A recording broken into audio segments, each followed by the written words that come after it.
Yan dem naban po. Yan taong nakak magsertita ba. Kayaknya.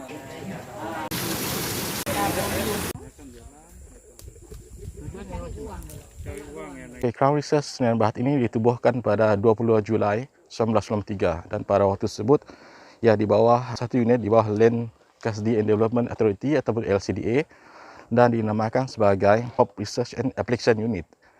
Dan pada setahun lepasnya, iaitu pada tanggal 1 Julai 1994, satu unit cawangan telah dibuka di Mukah dan unit tersebut dinamakan sebagai Farm Management and By-Product Utilisation Unit. Dan pada tahun yang sama, iaitu pada tanggal 17 September 1994, maka Sengketa Laut Research ini telah diambil alih daripada Jabatan Pertanian oleh Crown Research dan seterusnya pada tahun 1997.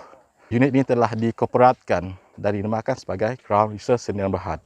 Dan dia di bawah sebuah agensi penyelidikan di bawah Kerajaan Negeri Sarawak lah. Khasnya untuk industri rumba. Dan kalau nak cerita pasal objektif penubuhannya pula ialah objektif utama ialah untuk menghasilkan teknologi baru yang berkesan, berkeperangan serta berpengetahuan. Tujuan untuk memantapkan industri ini supaya lebih lestari dan bersaing.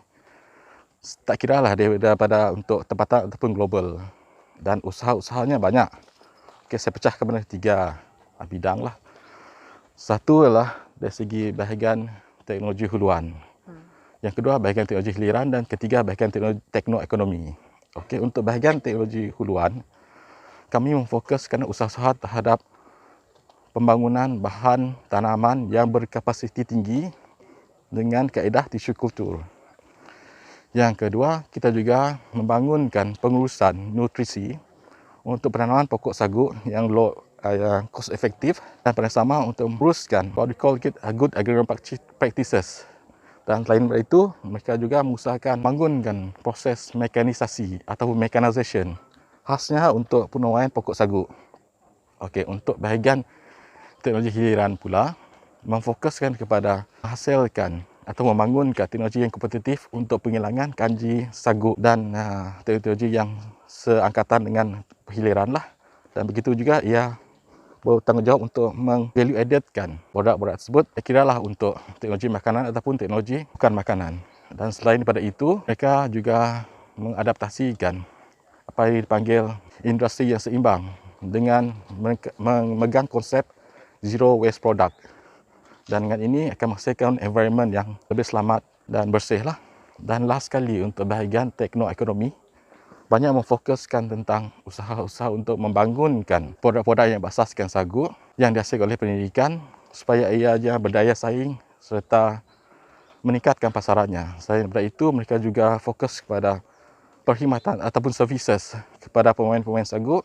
Contohnya menghasilkan siap teknikal, khusus, bengkel, seminar dan sebagainya. Seterusnya, kalau kita nak tanya pasal langkah-langkah yang Crown Research buat apabila adanya penubuhan lembaga industri sagu dan nipah ini nanti. Okey.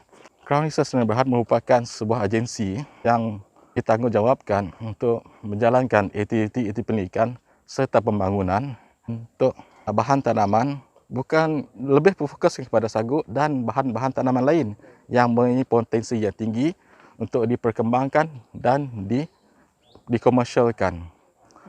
Oleh yang demikian adalah menjadi tanggungjawab utama Crown Research Sdn Bhd untuk memainkan peranan utama untuk menghasilkan teknologi yang baru yang seterusnya untuk mentarbatkan industri sagu dan nipah ini serta melestarikannya. Dan pada masa yang sama, Crown Research bertanggungjawab untuk memodernkan industri ini supaya teknologi dan industri ini dapat diadaptasikan kepada belia-belia supaya mereka dapat melibatkan diri serta meningkatkan pendapatan mereka.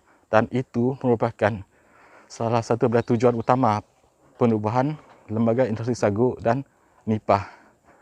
Dan jika lembaga ini seterusnya, apabila sudah diluluskan nanti, adanya lembaga ini nanti, teknologi transfer akan lebih efektif dan efisien, terutama kepada pemain-pemain industri, terutama kepada pekebun-pekebun kecil, insya-Allah.